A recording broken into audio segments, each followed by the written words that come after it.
Ok. On est revenu. Alors, vous avez trouvé des pensées alternatives? Non, mais j'ai relu celle que vous m'avez donnée et je me suis dit que c'était vraiment bien. Euh, L'indulgence, je me donne les moyens de m'en sortir.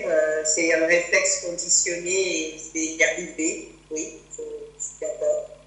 Moi, est-ce que j'en ai d'autres? Alors, c'est pas évident, hein, la restructuration cognitive, c'est comme si on s'habituait à avoir un autre cerveau, hein.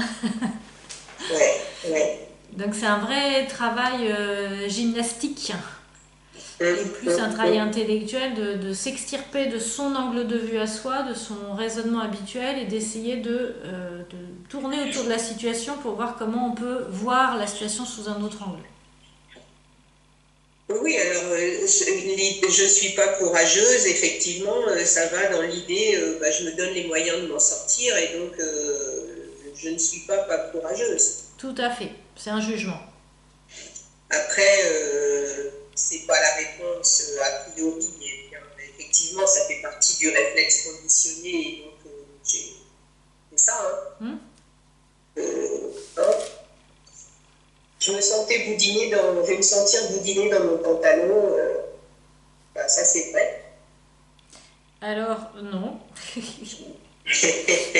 Là, votre verbe, il est à quel temps? Que je me suis sentie boudiner dans mon pantalon, Non, non, c'est moi, pas je me suis sentie, c'est je vais me sentir boudiner dans mon pantalon.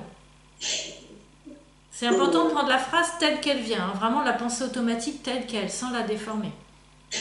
je vais me sentir, oui, boudiner dans mon pantalon. Hmm. Oui. Alors, c'est à quel temps? Présent, passé, futur. Ben, en fait, ça, c'est ce que j'ai pensé à la fin de la crise, je vais dire. Ça, Je vais me sentir. c'est une pensée automatique. Mais Oui. cette pensée automatique, c'est dans la liste des erreurs de raisonnement que je vous ai envoyée. Ce serait quel type d'erreur de raisonnement? Ah, ça, je sais pas. Euh, On vient de la voir avec je vais mal dormir. ah oui, une lecture prédictive, lecture de l'avenir négative. Exactement. D'accord. Attendez, parce que j'ai mon ordi et je vais aller voir sur les erreurs, sur le tableau que vous m'avez envoyé. Ah, ok, je comprends, oui. Ouais, ouais, c'est vrai. Je suis là au présent, je viens de finir de manger et je suis déjà en train de me dire ça va être comme ça tout à l'heure, ou demain, ou dans une semaine. Oui, Donc ce que je veux dire, c'est que c'est pas forcément faux. C'est pas que c'est faux ou que c'est vrai. C'est que là aujourd'hui on est au présent. c'est vrai. C'est ce que vous appelez les distorsions cognitives, là. Exactement. Les erreurs de raisonnement, distorsion cognitive, biais cognitif, ça a plusieurs noms. Ouais, je vois, ouais. Donc là c'est vers la fin, la lecture de l'avenir, ça doit être la huitième de la liste.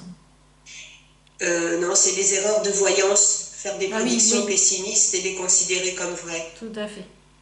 D'accord. Ouais, je comprends mieux comment les comprendre maintenant, ces phrases-là. Oui, d'accord, ok. Parce que si je passais mon temps à prédire l'avenir, mais en me disant je vais jamais vieillir, je vais être magnifique toute ma vie, je vais toujours être aimée, j'aurai toujours de l'argent, je serai heureuse tous les jours de ma vie, bah moi ça me gêne pas, enfin je veux dire c'est pas forcément vrai, mais ça génère pas des émotions négatives. Donc en gros on va Oui, pas s'en occuper avec une colonne de bec. ouais, ouais, je comprends, oui. Mais là je suis au présent en train de me dire un truc du futur et en fait j'en sais rien. Peut-être oui, peut-être non, parce que c'est pas juste en ayant craqué un soir que vous allez direct dès le lendemain être boudiner. Vous voyez, ça se trouve le lendemain vous n'aurez pas faim de la journée, vous avez mangé qu'un œuf dur, et puis vous serez jamais boudiné. Ou alors vous allez refaire une rando, vous allez brûler plus de calories que vous allez en manger. Enfin, vous voyez, finalement, on ne sait pas demain. Mais là, je suis en train, là maintenant, de me plomber le moral parce que je suis en train de faire une prédiction négative, alors qu'en fait, on ne sait même pas si vraiment ça arrivera comme ça. Regardez, je vous donne un autre exemple, je vais faire marrer tout le monde. Là, j'ai été voir ma mère qui habite une région magnifique de France, le sud-ouest. Et donc là-bas, elle habite un petit village, une petite bastide. où il y a plein de restos. Et il y en a notamment un, il désemplit pas, il est plein tout le temps, tous les jours de l'année. Les gens font des kilomètres pour y aller. Il n'y a que des produits locaux. Il y a des formules un peu style routier, mais bon, les formules, c'est les salades de gésier, foie gras magré, du foie gras poêlé, du foie gras mi-cuit, sous toutes les formes. Donc évidemment, moi j'y vais. Et donc là-bas, je mange. Ben, quand j'y vais, c'est pour manger local, vous imaginez bien. Et bien figurez-vous que je maigris après ça. Incroyable. Je reviens, je me sens svelte et même tout le monde me le dit. Oh, mais t'as perdu du ventre. Ben oui, j'ai fait une cure de foie gras. Non, mais c'est incroyable. Alors, je sais pas si c'est le régime cétogène ou quoi. Mais en tout cas, nos pensées, vous voyez, nous envoient des choses. Par moment, on perd du poids, on ne comprend pas pourquoi. Par moment, on est boudiné, on ne comprend pas pourquoi. On a aussi les hormones, on a aussi plein de choses qui jouent, le stress. En tout cas, cette pensée-là, là, maintenant, right now, j'en veux pas. Ouais, ouais, ouais. Parce que si je me dis maintenant je vais être boudinée, je suis en train de me laminer le moral, et puis du coup je vais être angoissée, du coup je vais encore craquer, et puis ça va être pire. Oui, après, je pense que pour moi, ça serait une manière, quand je constate toutes les répercussions négatives, euh, de me dire par la pensée, faut pas que tu fasses ça parce que c'est mauvais pour toi. Et en fait, je m'aperçois que même si je le sais, c'est pas ça qui empêche de rentrer dans l'engrenage. Alors faut pas que tu fasses ça, c'est très bien, vous me faites un lien. C'est la même erreur de raisonnement, la même distorsion cognitive que j'aurais dû affronter le malaise plutôt que d'aller manger. Alors j'aurais dû et il faut pas que tu fasses ça. D'après vous, c'est quoi comme erreur de raisonnement? Alors, j'aurais dû, je prends des notes, hein, et il faut pas. C'est quoi alors? Je demande.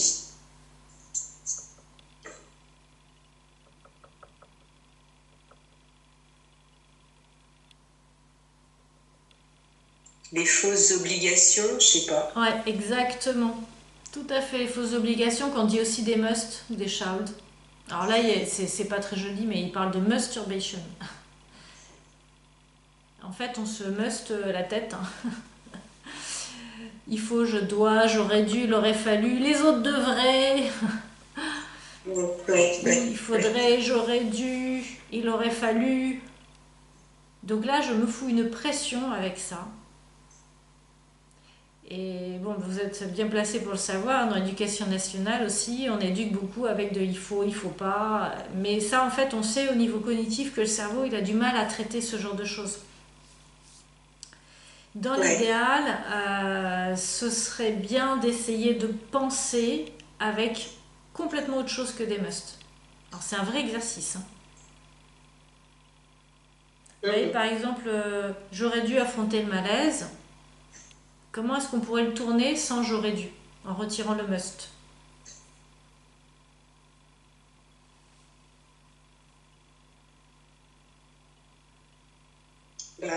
Je sais pas, mais moi je dirais c'est quand même fou d'avoir peur de soi-même, de ses propres pensées et de ses propres ressentis.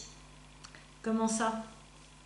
Bah, le fait que j'ose pas aller voir où est le malaise et l'accepter, Ah accepter oui, vous les êtes encore dans mots. le jugement de vous. Ah ben oui, j'aurais dû aller voir le malaise. Ben oui, c'est vrai. C'est quand même dingue de pas être capable d'aller voir le malaise droit dans les yeux là. Allez, vas-y, regarde, montre-toi, je suis prête. Allez, le malaise, on y va. Ben oui, ça serait bien quand même. Ce serait bien quand même. Mais c'est exactement ce que vous êtes en train de faire puisque vous venez me consulter. Ben oui. Donc là, vous foutez un jugement pour un truc que vous êtes déjà en train de faire. Il n'y a pas besoin de rajouter du jugement. Là, aujourd'hui, on fait une séance TCC, mais les autres fois, on a fait de l'EMDR, donc on est en train de retraiter l'origine de ce malaise. Oui, c'est vrai. Donc là, vous êtes en train de vous porter un jugement de très dur avec vous, alors qu'en fait, ben, le malaise, je vais déjà le voir. J'affronte le malaise puisque je consulte, je fais de l'EMDR, je retraite mes traumas initiaux. Je me donne du mal. Donc oui, je fais comme il faut. Là, je peux accepter de faire des mini-rechutes. Et ça a été très vite, effectivement, parce que ça fait comme des années que je fonctionne comme ça. Je me suis sentie mal, j'ai pas identifié, j'ai été manger. Bon, est-ce que c'est si grave que ça? Est-ce qu'on va me mettre en prison? Est-ce qu'il faut vraiment que j'aille à la face du monde? Mon Dieu, mettez-moi les menottes tout de suite. J'ai mangé de semoule. Ce que je veux dire, c'est que vous êtes dur avec vous. Les meus, les shaols, on est très dur avec soi. On se fout une pression, on se passe rien. Et plus on est comme ça, et plus on se fout la pression, et plus on craque. Plus je vais être indulgent, plus je vais être douce, bien sûr en montrant le chemin. Je ne vais pas rien faire, je vais continuer de consulter, je vais continuer de me donner du mal pour aller mieux. Mais on va reparler encore d'indulgence envers soi-même, de bienveillance. Ok, je fais comme je peux et c'est vraiment bien ce que je fais, je me donne les moyens, j'ai passé ma vie à faire en sorte d'aller mieux. Et même aujourd'hui, à l'âge que j'ai, je lâche pas l'affaire, je suis vraiment quelqu'un de bien et de persévérant, je peux me faire confiance.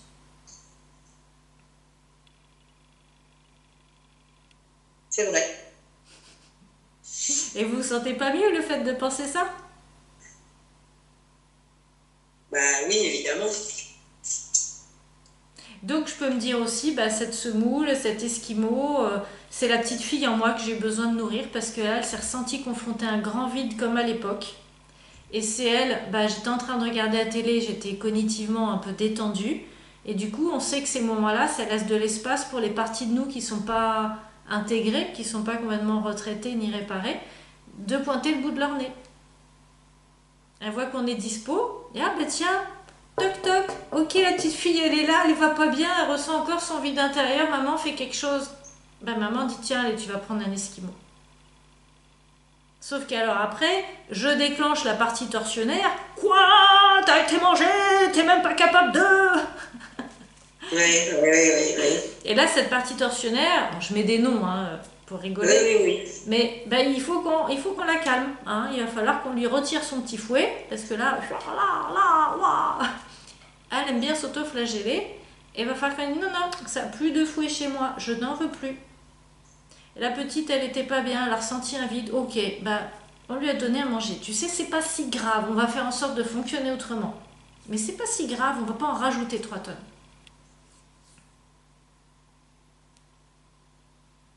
C'est vraiment comme si on était dans une classe et on avait ces deux enfants-là. Il y en a un, il est très très dur, il est très exigeant, il passe rien. Puis l'autre, elle craque un peu. Il dit, regardez, elle a craqué, hein. Ouh là là, maîtresse, elle a craqué. Faut la punir, hein, sévèrement. Hein. Ouais. Et ben vous allez la voir, l'autre, j'imagine, vous allez la prendre, vous allez faire un gros câlin, c'est ma chérie, bah oui, t'as craqué. C'est pas si grave. Est-ce que tu veux bien qu'on voit ensemble comment faire autrement la prochaine fois? Oui. En espérant qu'on arrivera à faire autrement la prochaine fois. Ben si c'est pas la prochaine fois, ce sera encore la fois d'après. C'est sûr. Mais cette petite, moi, ce que je vous dis, c'est qu'elle a besoin d'amour, d'attention, d'être écoutée. Pour l'instant, elle ne sait pas gérer son vide intérieur autrement. Donc déjà, on va faire en sorte qu'il n'y ait plus de vide intérieur, et puis qu'elle puisse gérer quand elle n'est pas bien autrement. Mais on ne va pas lui en vouloir à mort parce qu'elle a un vide intérieur. Elle aurait bien aimé ne pas l'avoir, ce vide, la petite.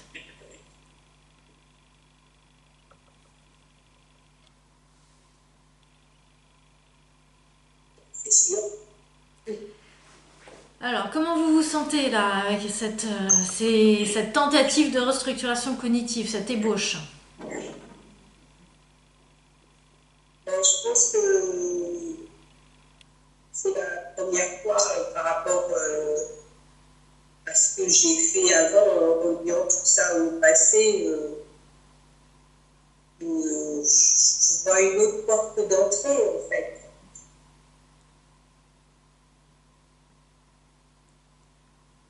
La douceur et la bienveillance, l'indulgence, c'est sûr que c'est ce qu'il faut mettre en place. Ce qu'on n'a pas eu pour vous à l'époque. Oui, c'est ce que je fais avec les autres, non? Donc cette partie de vous adulte, vous allez pouvoir la mettre en contact avec la partie de vous qui a besoin d'être entendue, accueillie, aimée, remplie de quoi? D'amour en fait.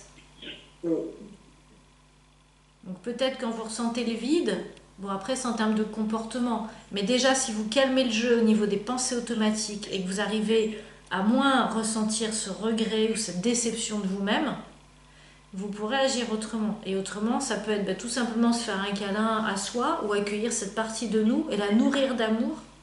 Mais ça peut être aussi, je sais pas, demander un câlin à votre mari, prendre dans les bras. Oui, je sais. Il va dire, bah, qu'est-ce qu'il te prend? Oui, non, mais c'est vrai. Donc cette petite, elle a besoin surtout d'amour, mais elle a appris à gérer avec la nourriture, parce que what else? Elle n'avait pas d'autre issue à ce moment-là.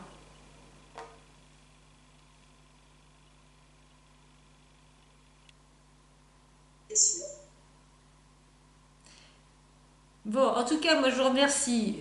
On va voir si je suis un peu à contre-jour. Mais Vous allez voir ce que vous allez pouvoir faire au montage. voilà. En tout cas, je vous remercie beaucoup d'avoir accepté qu'on filme la séance. Et puis comme ça, vous pourrez aussi la revoir si ça vous aide aussi à prendre note des pensées alternatives. Voilà. Oui, oui, de toute façon, ça m'est passé dans la tête. Je me suis dit tout à l'heure, comme tout ce qui passe, est-ce que je vais avoir le courage d'aller me réécouter? Parce que je prends des notes, mais je suis pas sûre. Enfin bon, je verrai. Bon, donc cette restructuration cognitive, c'est gymnastique à pratiquer, à pratiquer, à pratiquer. Oui, oui, je suis d'accord. Et bon, ok. Bon, bah du coup, attendez, on va se mettre en rendez-vous. Je vais aller éteindre. Hop.